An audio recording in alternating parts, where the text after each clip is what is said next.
6 says, train up a child in the way he should go. 6절을 다시 보겠습니다. 마땅히 행할 길을 아이에게 가르치라. And when he is old, he will not depart from it. 그리하면 늙어도 그것을 떠나지 아니하리라. So this is a promise of Scripture. 성경의 약속입니다. It's true not just for parents as raising kids, but it's true for all of us because we were all once kids. 부모님으로서 이렇게 자녀들을 기를 때만 이것은 사실이 아니라 우리 모두는 다 아이였지요. 그리고 이렇게 자라나고 있습니다. 그러니까 우리 모두에게 해당되는 것입니다. And this is a spiritual principle. 이건 영적인 원리예요. We see in Scripture this principle of sowing and reaping. 그러니까 심고 거두는 법칙이 성경에 나옵니다. Just as we see with natural sowing and reaping, 우리가 자연계에서도 심으면 납니다. principle of springtime and harvest. 그리고 봄이 있고 가을이 있습니다. 추수의 시간이 가을에 있지요. But we see this principle in all of life. 우리의 인생에 있어서 이 원리는 계속해서 적용이 되고 있는 것입니다. The Bible says, whatever you sow, you will also reap. 성경에 말씀하시기를 네가 심은 것을 거두게 될 것이다 라 하셨어요. If a person sows to the natural, they reap in natural things, whether good or bad. 그러니까 자연계의 것들만 심으시면 이제 그것이 좋은 것이든 나쁜 것이든 자연계에서 거두시는 거예요. Likewise, whatever we sow spiritually, whether sowing good or bad, we reap spiritually, good or bad. 영적인 것도 마찬가지입니다. 영적으로 좋은 것, 나쁜 것, 무엇을 심으시든 간에 영적으로 또한 거두시게 돼요. Here the principle is about child rearing. So when we train children according to God's principles, 여기에 이제 아이들을 어떻게 교육시켜야 하는가가 나옵니다. 아이들을 성경의 원리대로 가르치면 Scripture says that whatever we sow in training them, those children themselves will reap it later on in life. 성경에 말씀하시기를 우리가 그렇게 심고 그렇게 가르치면 나중에 인생에서 이들이 그것을 거둔다라 하셨어요. And this is not guaranteed 근데 이건 개런티는 아닙니다. because whatever we receive we must receive in humility and in faith. 왜냐하면 받을 때 겸손과 믿음으로 받느냐에 따르기 때문입니다. A child may have the advantage of growing up in a good spiritual environment. 아이들이 기독교 가정에서 자란다라고 하는 그런 유익을 누릴 수는 있습니다. But if that child is rebellious, 근데 아이가 반항하는 아이면 if that child willfully hardens his or her heart 아이들 중에 이제 의지적으로 마음이 굳어지는 애들이 있습니다. and refuses inwardly or outwardly, 그러니까 내면적으로 부모의 가르침을 거부하는 아이들이 있어요. 또는 외향적으로도 그것이 나오는 아이들이 있습니다. then they are refusing this spiritual principle to take root in their life. 그러니까 인생에 있어서 이런 반항하는 애들은 이러한 영적인 원리들이 자기의 내면에 뿌리 내리는 것을 거절해요. 박차버립니다. Of course, if that person repents, then they can change and receive good things and then have good fruit. 당연히 회개할 수는 있겠지요. 회개하고 하나님께로 돌이키면 다시 주신 것을 잘 뿌리내리게 하면 좋은 것을 거둘 수 있겠지요. But we see Scripture is making a spiritual statement about a spiritual principle that if we will receive it rightly, we can expect these good outcomes. 이 성경은 영적인 원리에 대해서 우리에게 이렇게 단언하시는 거예요. 우리가 받을 때 하나님이 주실 때 잘 받아서 하나님 뿌려주실 때 잘 받으면 이것이 때가 되면 열매를 맺을 것이다.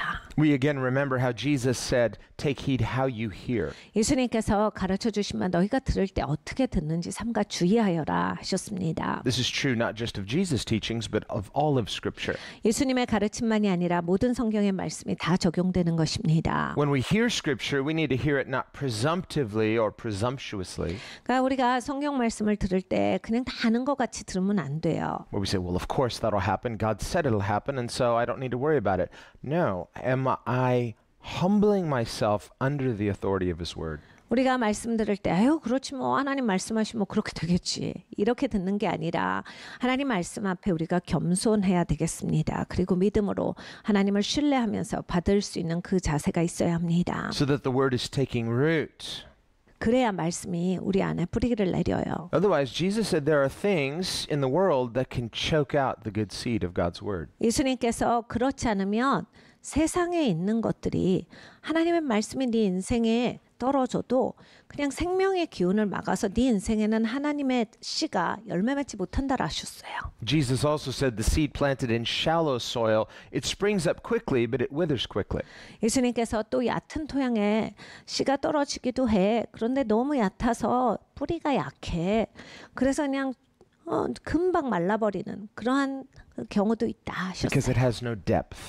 깊이가 없어서 그래. So we must allow the word to be planted deep in our lives so that it has depth. 그러니까 여러분 우리는 말씀에 깊이 뿌리 내리기를 원합니다. 그래서 정말 깊이 있는 신앙이 있어야 돼요. If we hear these truths only on a surface level, 그러니까 여러분 이 진리의 말씀을 그냥 겉으로만 들으면 we can give some assent, not, mental assent to it, 뭐 정신적으로 좋은 고백을 할 수는 있어요. but it's not taking the same kind of root as it is if it's planted deep in our lives. 근데 이제 심겨지는 것만큼 깊이 들어오지는 않습니다. 인생의 깊이에 들어오진 않아요. The advantage that children have if they learn biblical principles young is that it's being planted deep in their life when they're young so that they have a greater advantage that when they're older, these things have taken root and are now bearing much fruit. 아이들은 굉장히 유익한 점이 있습니다. 어리죠. 그리고 계속 배우는 자들입니다. 그러니까 계속 교육을 받고 훈련을 받고 계속 그 씨가 뿌려지니까 그걸 아이들이 잘 받으면 계속 심겨지고 뿌리가 깊이 내려가서 인생에서 나중에 자기가 나이가 들었을 때 이것이 열매 맺게 되는 겁니다. Also, children, because they are young and because they are relatively more dependent, therefore are often more humble than adults and therefore more teachable. 그리고 아이들은 이제 아이들이다라고 할 때 어리죠. 아는 게 많이 없는 나이입니다. 그러니까 사실은 배우려고 해요. 그럼 배우는 자세가 있기 때문에 겸손합니다. 그렇기 때문에 말씀이 받아줘도 이게 더 깊이 내려가요. Generally speaking. 보편적으로 그렇다라는 말씀입니다. And of course, there are exceptions. If a child is proud, they may not have that benefit. They may reject that benefit. 당연히 제외되는 아이들도 있어요. 아이들 때부터 교만한 아이들이 있죠. 그러면 아무 말도 듣지 않아요. 하나님 말씀이라 할지라도 그냥 쳐내고 대적하는 아이들이 있습니다. Whereas adults, if we didn't have that benefit in our upbringing as children, adults, once we get older, we tend to get set in our ways. We're a little more self-reliant and therefore sometimes overly confident. 이 어른들이 하나님의 말씀을 배우기가 어려운 것은 이제 우리가 인생을 이만큼 살았기 때문에 아는 게 있기 때문이에요. 그리고 내가 판단하는 것도 있고 그러니까 나는 이만큼 알고 나는 이렇게 생각하고 이 확신이 있고 그러니까 자기 확신이 너무 뚜렷하면 이제 하나님의 말씀을 뿌려줘도 잘 받지를 못합니다. We're no longer children anymore, so we think, well, I'm not childish. I'm hopefully more mature in what I know. But maturity also includes humility. 그러니까 야 내가 아이들이냐? 나는 이제 아는 게 꽤 있지. 제법 알아. 인생 알지라고 하는데 여러분 우리가 이렇게 성숙한다라고 하는 것을 생각을 해보면 성숙에는 겸손이 들어갑니다. There's a difference between being ignorant or naive and being humble. 그러니까 여러분 잘 모르고 무식하다랑 겸손하다랑은 전혀 다른 것입니다. A person can be arrogant. 어떤 사람은 오만해요. They can also be ignorant. 근데 오만하면 또 무식할 수 있죠. But in their arrogance, they are blind to their ignorance. 근데 이제 보통 오만하면요.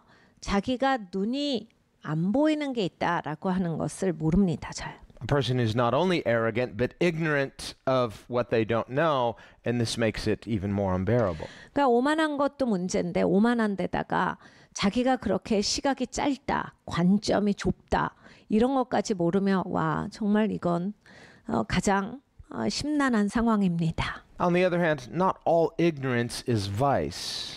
근데 또 이제 어떤 것에 무지하다라고 하는 것이 언제나 나쁘진 않아요. The fact is, none of us, no matter how learned we may be, know everything. Our knowledge is finite.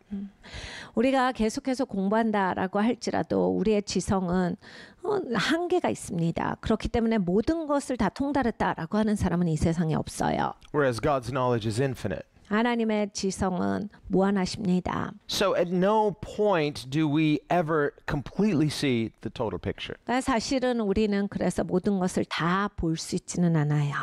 That doesn't mean we can't live meaningfully. We can know what we need to know in any given situation.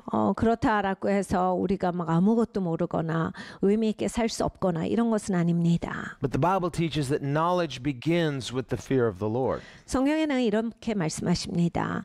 우리가 지식을 갖는 것은 하나님을 경외함으로부터 시작한다. Why is this? 왜 그렇습니까? It's because before we can really meaningfully know anything, we need to respect God's authority. 그러니까 우리가 무엇을 제대로 알으려면 하나님의 권위부터 존중하면서 시작된다예요. This is our foundation of certainty. God is our certainty. 그러니까 여러분 하나님이 확실하신 분이시잖아요. 그래서 우리가 확실할 수 있는데 그걸 시작해라예요. Anything less than God that we trust in 그러니까 하나님보다 더 낮은 것을 신뢰할 때에는 is uncertain.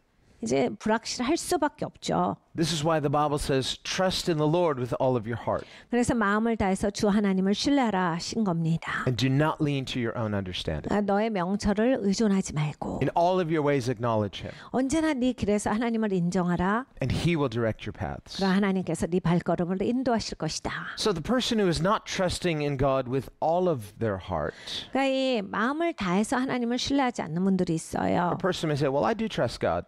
하나님 믿지. Usually, 아이고 하나님 믿어. 대부분 믿어. generally. 아이고 난 하나님 믿고 살아. I mean, come on, who's perfect? 아이 뭐 완벽하진 않지. 또 누가 완벽해 그리고. I think I'm doing okay. 나 이 정도 하면 그래도 웬만큼 하는 거야. And so we'll give ourselves a free pass for those times where we're anxious and not trusting God. 우리가 걱정할 때가 있습니다. 그리고 하나님을 잘 신뢰하지 못할 때가 있어요. 그런데 괜찮다라고 변명할 때가 또한 있습니다. Well, God is good. 하나님은 좋으시죠. He loves us even when we're not trusting Him as we should. 그러니까 하나님은 우리가 하나님을 신뢰하다는데 신뢰하지 못할 때도 우리에게 선하세요. The Bible says if we are faithless, yet God remains faithful. 우리가 하나님께 신실하지 못할 때도 하나님은 우리에게 신실하시나니가 성경의 말씀입니다. It's God's nature to be faithful. 하나님은 신실하신 게 성품이세요. So when we're looking around and we're feeling uncertain, we're feeling anxious, we're feeling unsure, God's not doing the same. Oh yeah, I'm anxious too. No, God is always in charge. 우리가 돌아보면서 너무 걱정되고 막 어떻게 되는 거야 막 그러면서 염려가 있을 때 하나님도 같이 염려하시는 분이 아니에요. 하나님은 모든 것 위에 주관자십니다. Those of you who are parents, 부모이신 분들은 if you've ever been in a situation where your children were anxious in a situation and they really, because it's a new situation, maybe they're fearful about something, but you as a parent know everything's okay. 여러분 자녀들이 이렇게 걱정할 때를 보실 때가 있으실 거예요. 부모의 입장에서는 다 알아서 그거 걱정할 게 없다라고 하는데 아이들은 괜히 긴장하고 괜히 무섭고 괜히 걱정해서 벌벌 떨 때가 있어요. 부모 입장에서 괜찮다니까 왜 그래? 그럴 때가 있죠. Even though your children are fearful, that doesn't make you fearful because you see the bigger picture. As an adult, you know everything's going to be fine. 아이들이 너무 걱정할 때도 난 하나도 걱정이 안 돼요. 왜냐하면 부모로서 이게 어떻게 된다를 결론을 알고 이게 뭐다를 알기 때문에 아이들이 아무리 그렇게 해도 그것 때문에 내가 흔들리진 않아요. And so because you know that, you try to assure your children. 그래서 아이들에게 걱정하지 말라라고 격려합니다. And to the degree the children trust mom and dad, they feel some peace, but still it's a new situation. 엄마 아빠를 얼마나 신뢰하느냐에 따라서 아이들이 조금 그래도 안도하고 마음을 편하게 할 수는 있어요. 그렇지만 또 이제 자기들만의 갖고 있는 부모를 신뢰한다 할지라도 자기가 맞닥뜨려야 하기 때문에 좀 염려가 되는 것도 있어요. So faith is like this. 믿음도 비슷합니다. The child says, well, I trust mom and dad, but I'm still a bit afraid because this is such a new situation. Do I trust my circumstance or do I trust what mom says? 엄마 아빠가 저렇게 말하는 거 보니까 그래 괜찮은가 보다. 근데 그래도 이게 새 환경이라서 나는 좀 두렵다. 아이들이 이럽니다. 거기에서 이제 아이들은 생각을 한번 해보죠. 어떻게 해야 되지? 계속 두려울까? 근데 엄마 아빠가 괜찮다라고 했으니까 괜찮겠지? 그러면서 이제 엄마 아빠를 믿을까? 막 이런 선택을 합니다. Faith in the assurance of the trusted authority doesn't mean we act as though those fearful circumstances don't exist. 그러니까 믿음이라고 하는 것이 이 권위를 신뢰하는 거예요. 그렇지만 권위를 신뢰한다라고 해서 이 상황이 없어진다 이런 건 아닙니다. Rather, in the face of uncertain circumstances, we choose to trust more in the assurance of God who is our certain authority. 이 불확실한 세상에서 우리는 살아갑니다. 그런데 확실한 하나님을 우리는 신뢰하고 있는 거예요. 모든 권세 하나님을 우리는 의지하면서 살아가는 겁니다. This is faith. 이것이 믿음이에요. Now in verse 7 it says the rich rules over the poor 부자는 가난한 자를 주관하고 and the borrower is servant to the lender. 빚진 자는 채주의 종이 되느니라. In here also we see a principle of sowing and reaping. 여기에도 이제 물론 심고 거두는 법칙이에요. A person may be rich, a person may be poor. 어떤 사람은 부자일 수 있고 어떤 사람은 가난할 수 있습니다. Sometimes a person inherits their wealth. Otherwise, some people have worked hard for it. 어떤 사람은 부자가 되는 케이스가 유산을 상속받아서고 어떤 사람은 아주 열심히 수고해서 부자가 돼요. By contrast, a person could have been poor through misfortune, through no fault of their own.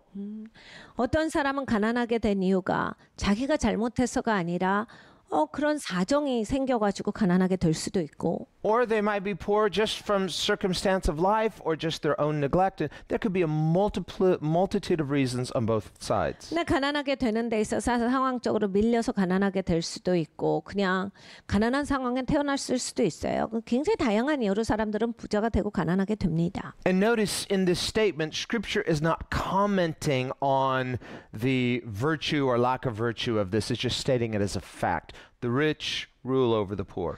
여러분 이 7절 같은 성경의 말씀은 도덕적인 해석을 달고 있는 말씀이 아니에요. 그러니까 성경에서 이것은 옳고 저것은 나쁘다 이런 말씀을 하는 게 아니라 세상의 이래를 말씀을 하시는 거예요. 부자가 가난한 자를 주관하고. It's a fact of life whether we like it or not. 여러분 우리가 이거 마음에 안 들어도 그냥 인생이 이렇게 있어요. So if you go to the bank, you want to take out a loan, 그러니까 우리가 은행 가면 압니다. 뭐 대출 받으러 가요. but you're poor, 내가 가난해요. you have no money, 돈이 없어요. no credit, 신용도 안 좋죠. no collateral. 그러니까 뭘 보증을 할 것도 없고. But you tell the bank, but I'm a really nice person, believe me. 근데 가서 내가 상당히 좋은 사람인데요. I'll pay it back, trust me. 제가 꼭 갚습니다. I say, I'm sorry, but we need more than that. 근데 은행에서 그걸 안 받죠. 아니 그거 말고 그렇게는 돈을 못 빌려드리고요. So they don't loan you the money. 그래서 그런 식으로는 돈을 대출받지 못합니다. Now you're disappointed, you're angry. 그러면 난 너무 실망가죠. 그러면 화가 납니다. You get your headband and you get your megaphone and you're standing out front of that bank and you protest. This bank won't give me a loan. 그러면 이제 머리띠 하나 하고 확성기 가지고 가서 이 은행은 대출을 안 해주는 은행입니다 하고 막 데모래요. And you're broadcasting it to all the cars going by, 자동차 지나가는데 은행 앞에서 계속 이 은행은 나에게 대출을 안 해줬습니다. Yeah, we feel bad for you. Sorry. That's 저 사람 대출 못 받았구나. 안 됐다. Maybe you can go out and try to get some collateral, try to get your credit rating up and all, but it's like, no, this is unfair. 뭔가를 이제 남들이 도와줄 수 있겠지만은 하여간 그 사람은 이건 정말 공정하지 않다 느낄 수 있어요. So what's the issue here? 그러니까 이슈가 뭐냐면 The person is conflating their desire with a sense of entitlement. 그러니까 나는 여기서 돈을 대출받기를 원했는데 내가 대출 받아야 한다로 생각을 하는 거예요. They're confusing personal desire with a sense of justice. 그러니까 이걸 개인적인 이슈인데 이게 정의와 연결을 시켜버린 거예요. As if just wanting something makes it just for me to have it and unjust not to have it. 그러니까 여러분 내가 무엇을 원할 때 내가 원하는데 못 가지면 불이고 내가 원할 때 가져야 공이다. 이렇게 판단하는 거예요. Where did we ever get that idea? 네, 여러분 우리가 이런 생각을 어디에서 가졌는가? That doesn't even correlate to life as we know it. 여러분 우리가 살고 있는 인생이 그렇게 사라지지 않습니다. Again, we see this principle of sowing and reaping. If you sow good things, you can reasonably expect to reap good things. 여러분 이 땅은 심고 거두는 법칙에 그 바탕으로 되어 있어요. 좋은 것을 심으셔야 좋은 것을 열매 맺고 나쁜 것을 심으시면 나쁜 것을 열매 맺어요. Scripture teaches that a faithful God takes care of us, but we on the other hand must reciprocate with faithfulness. 그러니까 신실하신 하나님께서 우리를 돌보시는데 우리는 그 신실하신 돌보심을 받는 자로서 더 거기에 마땅하게 살아가야 합니다. So Scripture says if a person's unwilling to work, why should they eat? 그래서 성경에서 이렇게 말씀하세요. 일하지 않는 사람은 먹으려고 하면 안 된다. Well, the irresponsible person would say, because I'm hungry? 그러니까 여러분 이게 책임 있는 사람들 난 배고픈데요. Do you see this mouth? 이거 지금 입이 안 보여요? Do you 이렇게 하지 see their 않고. stomach? I'm hungry. Feed me. 네, 난 먹어야 돼요. 나한테 먹을 걸 주세요. 이렇게는 하질 않아요. Okay, I get that you're hungry, but where's the sense of responsibility? Irresponsibility is sowing something negative that will reap irresponsibility. 여러분 그건 무책임한 거예요. 자기가 수고하지 않았는데 배고프다, 뭐 있어야 된다, 나를 채우라 라고 하는 건 무책임이에요. 수고해야 한다가 성경의 말씀이에요. 네가 그걸 누리려면 수고해야 한다. Now, God, who is sovereign, is faithful, and the scripture says, even if we are faithless, He remains faithful. He can't deny His nature. 근데 하나님은 신실하세요. 왜냐하면 성경에 말씀하시는 바 하나님은 신실하신 하나님이시기 때문에 우리가 신실하지 못할 때도 하나님은 신실하시다예요. But God's faithfulness is not something we can use against Him. 근데 여러분 이 하나님의 신실하심을 내가 그걸 도용해서 하나님을 대적하는 데 쓰시면 안 되는 겁니다. But we can say, well, then God has to be faithful, but I don't have to be faithful. 그러니까 하나님은 나한테 신실해야 되는데 난 안 해도 돼. 이런 사고는 안 된다예요. Then we confuse grace with entitlement. 그러면 이제 은혜도 내가 주장하는 하나의 도구가 돼요. But grace itself is unmerited, so it's given freely. It's God's generosity. It's not something He owes us. 네, 여러분 우리는 자격 없는 사람이 합당하지 않은 사람인데 하나님의 은혜를 줘버리신 거잖아요. 얼마나 감사한 일이에요. 그 자세가 있어야 돼요. If we would experience good things, we must be faithful. 우리가 좋은 것을 경험하려면 신실해야 좋은 것을 경험합니다. Scripture says, do not be deceived. God is not mocked. 성경에 이렇게 말씀하시죠. 너 그렇게 속지 마. 하나님은 속임받지 아니하시니. Whatever a person sows, that he will also reap. 네가 심은 대로 그대로 거두리라 해요. If we sow fear, we'll reap fear. If we sow generosity, we will reap blessing. 그러니까 여러분 두려움을 심으시면 두려움을 거두게 되시는 거고 관대하게 심으시면 관대하게 받으시는 거예요. Perhaps you're familiar with Hershey Chocolate, the famous chocolate company. 여러분 허쉬 초콜릿을 잘 아시죠? Well, Mr. Hershey was a very devoted Christian. 이 허쉬는 그 사람의 이름입니다. 그래서 굉장히 독실한 기독교인이셨어요. He was a very wealthy man. 엄청나게 부자인데 But he gave away over 60% of his income to worthy causes. 근데 자기가 60%의 자기 인컴을 계속 흘려보낸 거예요. 축복하는 데 쓴 거예요. So he gave away much more than he received. 그러니까 자기가 받는 것보다 더 많이 나눈 겁니다. Now, if you say, well, if he had kept all that for himself, he would have been even wealthier. No, he wouldn't. 어떤 사람은 그렇게 하겠죠. 돈 모으지. 그러면 엄청나게 부자가 됐을 텐데. 근데 그게 필요한 게 아니었어요. What's he going to do with all that chocolate anyway? 여러분 그렇게 많은 초콜릿 가지고 뭐 할 건데요? You can only eat so much chocolate, then it'll make you sick. 그런 초콜릿 너무 많이 먹으면 안 좋거든요. 그러면 아파집니다. 그러니까 적당히 먹어야 돼요. What's he going to do with all that money anyway? 그러니까 돈도 마찬가지예요. 돈이 그렇게 많아서 뭐 할 건데요? Hoard it all up and then die and then leave it to, inheritance tax or something else. 다 쌓아놔서 몇 대 부자 됐다가 죽을 때는 다 증여세로 내고. We are here in this life for a season so that we can invest and be generous and by faith please God. 그러니까 여러분 우리가 이 땅에서 살 때에는 관대한 사람이어야 돼요. 이렇게 흘려보내는 사람. 하나님을 신뢰하기 때문에 내가 그런 사람이 돼서 복의 근원이 돼야 합니다. It's in this sense that Scripture says, he who sows sparingly will reap sparingly, and he who sows generously will reap bountifully. 그러니까 성경에 이렇게 말씀을 하시는 거예요. 기꺼이 자원해서 넉넉하게 심는 자들은 풍성하게 거둘 것이다. 넘치도록 거둘 것이다.